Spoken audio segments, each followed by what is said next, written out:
Hola, ¿cómo están? Buenas tardes, bienvenidos a la Central de Informaciones. Soy Tatiana Alemán, los voy a estar acompañando. Hoy tenemos varios temas en la agenda de actualidad, como cierre de año también, que vamos a ir tratando a lo largo del programa. Y vamos a comenzar con uno sumamente importante que tiene que ver con el fallecimiento de estos dos trabajadores al interior de un local de McDonald's que se han comenzado a tomar lamentablemente luego de este hecho una serie de decisiones. Entre ellas se ha aprobado un decreto de urgencia en Consejo de Ministros que contiene medidas específicas respecto a la protección de los derechos de los trabajadores a nivel nacional. En concreto, ha habido una modificación a la Ley General de Inspección del Trabajo. ¿En qué consiste esta modificación que nos va a beneficiar a los trabajadores en un país, sobre todo como el nuestro, donde la informalidad laboral supera el 70%? Vamos a conversar de inmediato con el doctor Fernando Varela, abogado especialista en materia laboral. Nos acompaña en estudios. Gracias y bienvenido.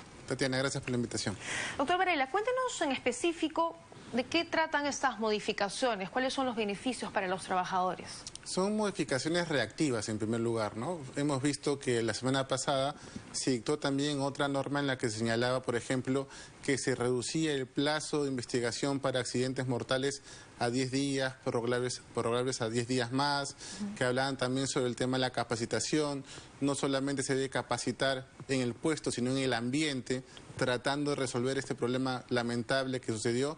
Y el día de hoy también nos levantamos los peruanos con una nueva modificatoria en la cual se le faculta al inspector de trabajo a poder suspender las labores cuando él considera que hay un riesgo muy importante, o incluso al cierre temporal si es que el inspector, a su criterio, considera que se ha incumplido con las normas de seguridad y salud en el trabajo y que estas pueden ocasionar un riesgo. ¿Eso no existía antes? Si se encontraba alguna infracción o algo que pudiera atentar contra la seguridad de los trabajadores, ¿no se podía suspender temporalmente el local? Por supuesto, el cambio parte por cosas muy puntuales.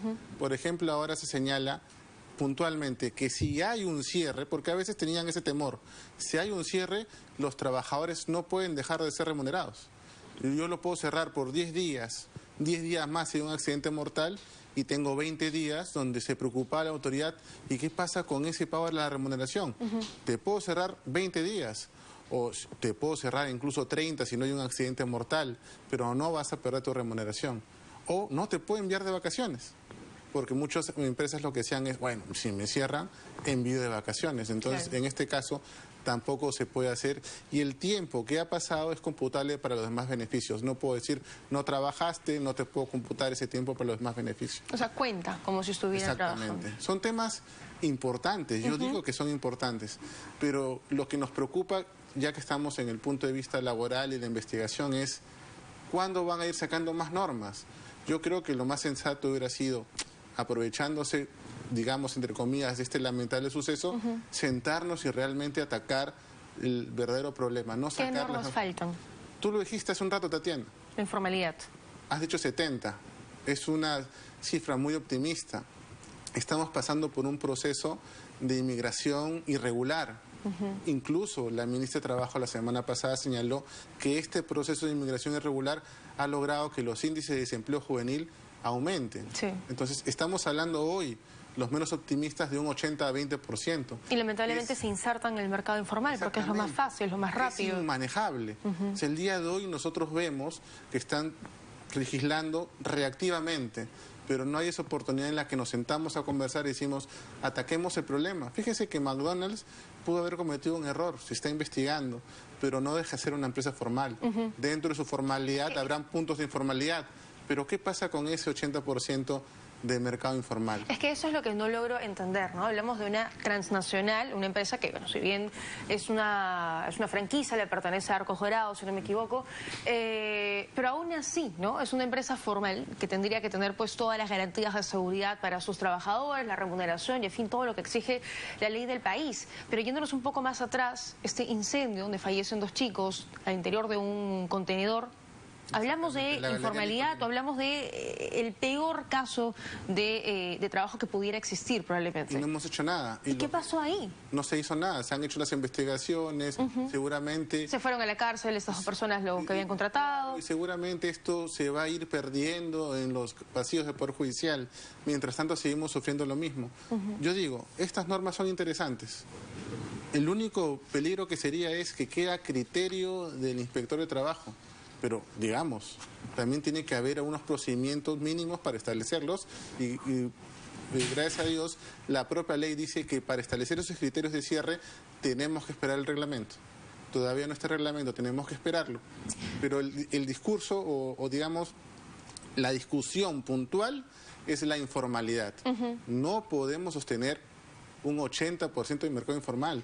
¿Quién se encarga ahorita de esa fiscalización? ¿SUNAFIL? La SUNAFIL. Y también se ha dictado una norma que establece que se le tienen que otorgar más recursos. Es que ni siquiera hay la suficiente cantidad de inspectores para poder abarcar todo el país. Completamente de acuerdo. Y hay que tener en cuenta que la solución en los conflictos laborales no solamente va por el lado de la inspección, también va por el lado de los procesos judiciales, todos ellos atiborrados. Un trabajador que el día de hoy demanda, por ejemplo, la primera audiencia, si es el día de hoy, diciembre, 30 de diciembre, demanda la audiencia de conciliación, que es una audiencia preliminar, puede estar fijada en septiembre del próximo año. Y la audiencia de juzgamiento, donde se haga realmente su caso, muy fácil podría ser en diciembre del próximo año o quizás marzo o abril del próximo año. Entonces, hay una enorme carga procesal también. Hay una enorme carga procesal, hay un problema en la inspección, hay mucha informalidad y lo que se tiene que tomar es la decisión. Ahora, si no fuera SUNAFIL, los municipios en ese caso no tienen también ese rol de fiscalización. No. La Superintendencia Nacional de Fiscalización Laboral son los que tienen la competencia para poder fiscalizar. Cuando se trata de microempresas, que son empresas pequeñas, lo puede hacer el Ministerio de Trabajo. Pero lo que se ha buscado es crear este organismo hace muchos años que puede inspeccionar, y los tenemos. Y son personas que quieren lograr estos índices de informalidad bajen, pero si no hay recursos, no van a poder hacerlo. Lo que se han obligado muchas veces es hacerlo más fácil, inspeccionar al formal, y el informal no es inspeccionado. Entonces lo que se tiene que hacer es dotar de más recursos, darle más inspectores de trabajo y así poder evitar este tipo de problemas. Pero también educar. El tema de la seguridad y salud del trabajo es dual. O sea, la seguridad y salud del trabajo como sistema lo que busca es eliminar los riesgos, pero también atenuarlos. Y para eso la responsabilidad es de ambos. Tanto el empleador, que tiene que dotarse del sistema de seguridad y salud en el trabajo, como el trabajador, que también tiene que fiscalizar y también tiene que cumplir con las órdenes o también con los procedimientos de seguridad que otorga el empleador. En ese sentido, ¿ese decreto de urgencia que se ha aprobado es insuficiente, es incompleto? Mientras la reforma no sea integral, Tatiana, van a seguir pasando cosas. Porque este decreto de urgencia es muy buen decreto de urgencia, está solucionando un problema, no hay que negarlo.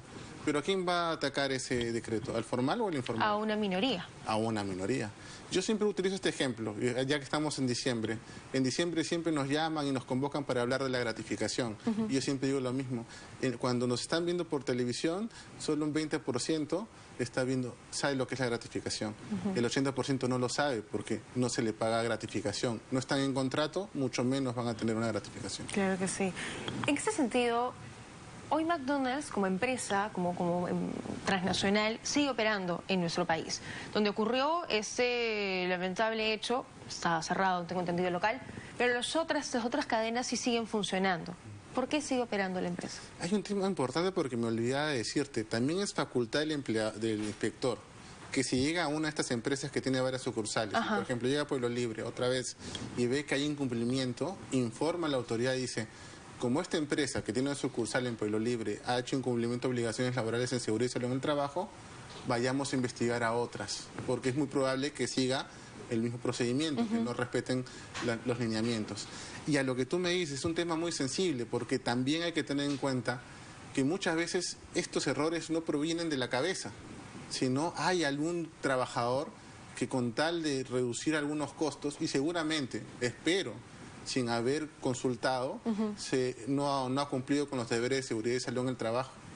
Pero además cerrar una cadena también sería evitar que el resto de trabajadores pueda percibir una remuneración justo a fines de año, cuando los peruanos requieren un poco más de ingresos por este fin de año. Es que claro, a lo largo de los últimos días hemos escuchado una comparación probablemente bastante injusta, pero que retrata un poco lo que estamos viviendo. Hace algunos años encontró una cucaracha en una pizza de Domino's, la cadena se fue del país, cerraron todos los locales y al cabo de un tiempo regresaron. Estamos hablando de dos vidas que no tienen punto de comparación. Entonces la pregunta es ¿por qué sigue operando? Completamente contigo, Tatiana, pero en ese caso recuerdo bien que la respuesta fue ciudadana. Las redes cumplieron un papel importante, tanto así que no hubo ingresos, no participaban en sus restaurantes y tuvieron que cerrar. Hicieron una reingeniería, tuvieron otros socios y ahora han regresado, un poco más modernos, un poco más seguros. La respuesta ha sido ciudadana y la respuesta de la autoridad es la que la ley le da. Te cierro, investigo, sanciono, y dentro de esa sanción el ciudadano piensa y dice, oh, son 800.000 soles. Son 800.000 soles que van a la autoridad administrativa, que no van a los deudos. También es un tema que hay que tocar, porque los deudos tendrán que ir a un proceso judicial que se demorará, lo que te digo, 5 o 6 años para poder tener justicia. Mientras tanto, la autoridad ya cobró la multa. Y además hay que recordar que también la empresa no se va a quedar con los brazos cruzados y lo que va a hacer es impugnar esa multa y también judicializarla. Entonces, el problema es largo. Lo que tienen los inspectores es, utilizan las herramientas que tienen. Ese es un tema que también tiene que verse, ¿no? Lo sensible hubiera sido que una parte de la multa, por ejemplo, ya que se ha investigado y se puede haber acreditado que ha habido una falta de deber de prevención, también sea los deudos. Claro, pero en este caso no ha habido esa modificación. Muy bien, doctor Varela, muchísimas gracias por habernos acompañado el día de hoy. Quedó claro entonces importante ese decreto de urgencia, lo que se ha aprobado en Consejo de Ministros, pero falta todavía profundizar mucho más, sobre todo atacar la informalidad.